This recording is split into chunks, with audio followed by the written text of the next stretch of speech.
রোজা আসছে আমাকে ভদ্র বানানোর জন্য, রোজা আসছে আমাকে নেককার করার জন্য, রোজা আসছে আমাকে মুত্তাকি বানানোর জন্য, রোজা আসছে আমাকে নামাজি বানানোর জন্য, রোজা আসছে আমার মুখটাকে সংযত করার জন্য, কন্ট্রোল করার জন্য, আমার চোখটাকে কন্ট্রোল করার জন্য। আমি হারাম জিনিস দেখবো না, খারাপ জিনিস দেখবো না। রোজা আসছে আমাকে ট্রেনিং দেওয়ার জন্য।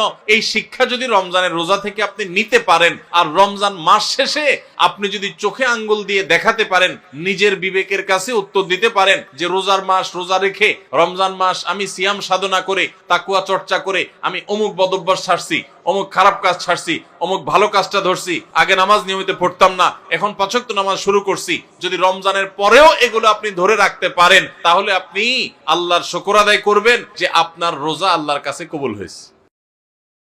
রমজান হলো ইমানদারের আমল এবং ইবাদতের বসন্তকাল। বছরের 11 মাস আমাদের যে ইবাদত বন্দেগীতে ত্রুটি থাকে, বিচ্যুতি থাকে, যে পরিমাণ ঘাটতি থাকে, সে সকল ত্রুটি, বিচ্যুতি এবং ঘাটতিগুলো পূরণ করার এক সুবর্ণ সুযোগের নাম হলো রমজান মাস। একজন ব্যবসায়ী যেরকম তার ব্যবসার সারা বছরের ঘাটতি পোষায় নিতে পারেন সিজনের ব্যবসা দিয়া, ইমানদার তার 11 মাসের ইবাদত বন্দেগী, আখিরাতের পথে যাত্রার যে পাথেয় সংগ্রহ করা, সেই সংগ্রহ করার বিষয়ে যে তার ঘাটতি থাকে, ত্রুটি থাকে, বিচ্যুতি থাকে, সেটা তার পোষানোর সুযোগ আসে রমজান মাসে। আমরা বেশিরভাগ মানুষ সারা জীবন রমজান মাসে রোজা রাখি। অনেকে আছেন বয়স এখন 40, 50, 60 বছর পর্যন্ত হয়ে গেছে, প্রতি বছরই মাশাআল্লাহ রোজা রাখেন। রোজা কেন রাখেন সেই উদ্দেশ্যই জানেন না। তাহলে কিভাবে আপনার রোজার উদ্দেশ্য আপনি সফল কাম হতে পারবেন? আপনি কেন রোজা রাখেন সেটাই যদি না জানেন, তো এই রোজা আপনার কি কাজে আসবে? আল্লাহ সুবহানাহু ওয়া তাআলা কোরআনে কারীমে বলেছেন, কুতিবা আলাইকুমুস সিয়াম, তোমাদের উপরে রমজানের রোজা ফরজ করা হয়েছে। কামা কুতিবা আলাল্লাযীনা মিন ক্বাবলিকুম, যেমন তোমাদের পূর্বে যত জাতি এসেছে পৃথিবীতে সবার উপরে রমজানের রোজা ফরজ করা হয়েছিল। তো একইভাবে তোমাদের উপরে রোজা ফরজ করা হয়েছে। সবার উপরে রোজা ছিল আর তোমাদের উপরেও রোজা ফরজ করা হয়েছে। তো রোজা কেন ফরজ করা হয়েছে? লাআল্লাকুম তাত্তাকুন, আশা করা যায় এই সম্ভাবনা তৈরি হবে যে রোজা রাখলে তোমরা তাকওয়া অর্জন করতে পারবা, মুত্তাকি হতে পারবা। তাকওয়া অর্জন করা আর মুত্তাকি হওয়ার মানে হলো আল্লাহর ভয় থেকে, আল্লাহর প্রতি শ্রদ্ধা থেকে, আল্লাহর সকল আদেশ নিষেধগুলো মেনে চলা, এর নাম হলো তাকওয়া। তাকওয়া হলো কি? আল্লাহর ভয়ে, যে আল্লাহর সামনে দাঁড়াতে হবে, আল্লাহর সমস্ত আদেশ নিষেধ আমাকে মেনে চলতে হবে, সেই চেতনা থেকে আল্লাহর সমস্ত আদেশ, সকল নিষেধগুলো থেকে বেঁচে থাকা, সকল আদেশগুলো মেনে চলা আর সকল নিষেধ থেকে বেঁচে থাকা, এর নাম কি? তাকওয়া। রমজানে আমরা রোজা রাখি মূলত এই তাকওয়া অর্জন করার জন্য। তাকওয়া শিখায় আমাদেরকে রোজা। এখন প্রশ্ন উঠতে পারে যে রমজানের রোজা কিভাবে আমাদেরকে তাকওয়া শিখায়? রোজার একটা নিকটবর্তী উদ্দেশ্য আছে, আরেকটা আছে দূরবর্তী উদ্দেশ্য। আমরা অনেক কাজ করি যে কাজগুলোর একটা প্রাথমিক উদ্দেশ্য থাকে, আরেকটা থাকে চূড়ান্ত উদ্দেশ্য। যেমন আপনি এখান থেকে রিকশায় উঠেছেন, রিকশায় উঠে আপনি মেইন রোডে যাবেন, বাড্ডা যাবেন, আফতাবনগর গেইটে যাবেন, রিকশা উঠেছেন। আপনি আসলে বের হয়েছেন, আপনার মতিঝিলে কোনো কাজ আছে। তো আপনি যে রিকশায় উঠছেন, আপনাকে কেউ যদি জিজ্ঞাসা করে কই যাচ্ছেন, তখন এটার দুইটা উত্তর হতে পারে। একটা হতে পারে ভাই রিকশায় চড়ছি, রিকশায় করে আফতাবনগর যাব, বা রিকশায় করে বাড্ডা পর্যন্ত যাব।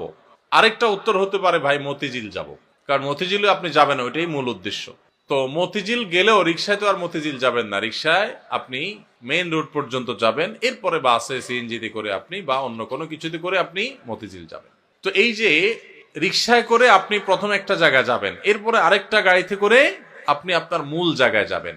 এই মূল জায়গায় যাওয়াটা হলো চূড়ান্ত লক্ষ্য, আসল উদ্দেশ্য, শেষ উদ্দেশ্য।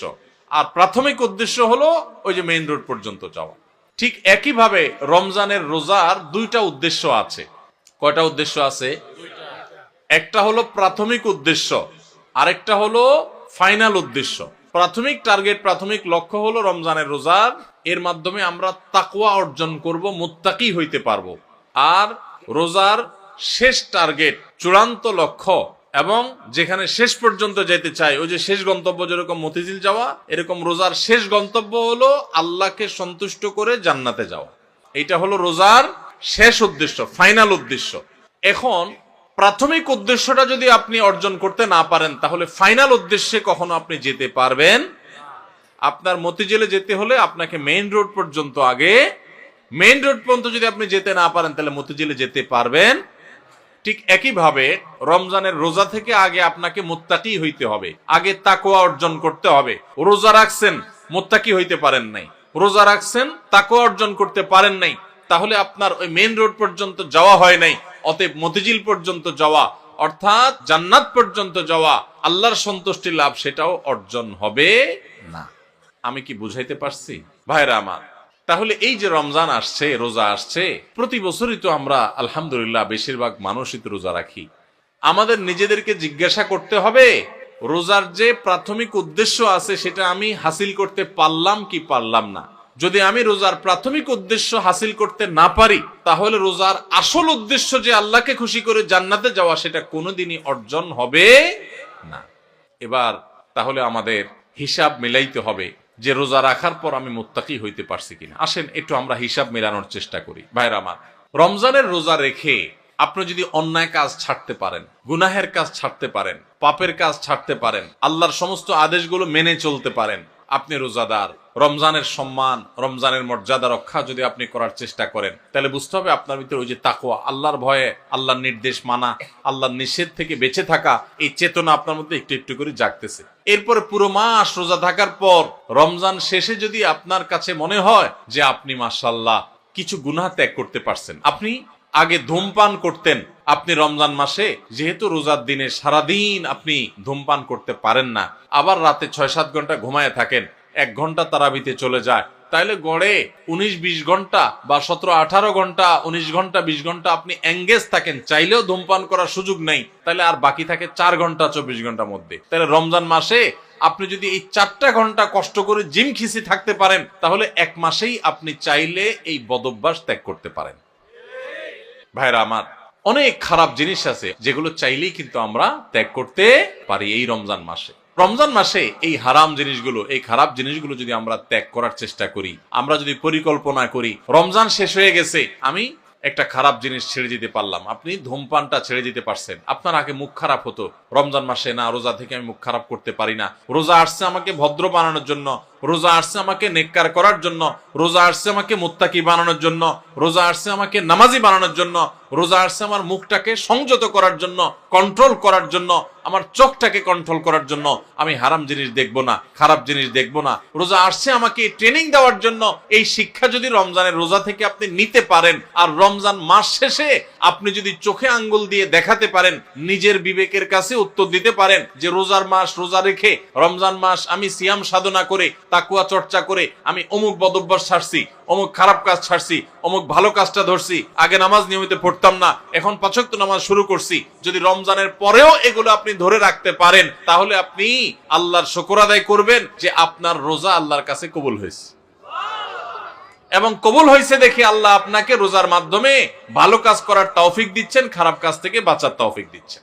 ভাইরা আমার, এই জন্য যে আমাদের রোজাগুলো হবে, রোজার উদ্দেশ্য যেন আমি হাসিল করতে পারি, সেজন্য। ভাইরা আমার, আপনি রিক্সা উঠলেন, মেইন রোডে যাবেন, তারপরে আপনি মতিঝিল যাবেন, আপনি মেইন রোডে যাবেন এই জন্য রিক্সা উঠছেন, ঠিক আছে, কিন্তু রিক্সা কোনো কারণে পাঞ্চার হয়ে গেছে, এই পাঞ্চার হওয়া রিক্সা আপনি বসে আছেন, আপনি আর যান নাই, আপনি আরেক রিক্সা উঠেন নাই, আপনি ফেরত চলে আসছেন, তাহলে আপনি কখনো মতিঝিল যাইতে পারবেন না। রমজান মাসে রোজা রাখার পর একটা গুনাহ হয়ে গেছে, এটা হলো চাকা পাঞ্চার হওয়ার মতো, সামনে আগাইতে পারলেন না। তাকওয়া চর্চা করার কথা, গুনাহ এবং হারাম কাজ ছাড়ার কথা, বদভ্যাস ত্যাগ করার কথা, কিন্তু আপনার ত্যাগ করতে পারেন নাই, তাহলে আপনি ওই যে চাকা পাঞ্চার হয়ে যাওয়ার মতো থেমে থাকবেন না, আরো সামনে অগ্রসর হবেন, আরো শক্তিশালী ভাবে অগ্রসর হবেন। ভাইরা আমার, জীবনটা খুব সীমিত বাবারে, অনেক সংক্ষিপ্ত জীবন, দেখতে দেখতে জীবন পার হয়ে যায়। যারা বয়স 30-40 হয়ে গেছে বা আরো কম বেশি আছে, একটু চোখটা বন্ধ করে শৈশবকে একটু চিন্তা করেন, দেখবেন কদিন আগে আপনি ছোট বাচ্চা পোলাপানের মতো হাঁটাহাঁটি করছেন। এই যে পোলাপান ছুটাছুটি করতেছে, এদের মতো কয়দিন আগে আপনি ছিলেন। দেখতে দেখতে 40, 50, 60, 70, 80 বছর জীবন অনেকের পার হয়ে গেছে। বাকি যে কয় বছর আছে, এটাও দেখতে দেখতে চলে যাবে। সব পড়ে থাকবে, আপনার ব্যবসা বাণিজ্য, আপনার সংসার, আপনার ঘর বাড়ি, আপনার দোকানদারি, ভাইরা সব থেকে যাবে, শুধু আপনার সাথে আপনার আমলগুলো যাবে। নেক আমল করবেন তো অনন্ত অসীম কালের জান্নাত, আর বদামল করবেন অনন্ত অসীম কালের জাহান্নাম। ভাইরা আমার, সেজন্য রমজান আসছে আমাদেরকে পরিশুদ্ধ করার জন্য, আমাদের মুত্তাকি বানানোর জন্য। মুত্তাকি হব তো ইনশাআল্লাহ।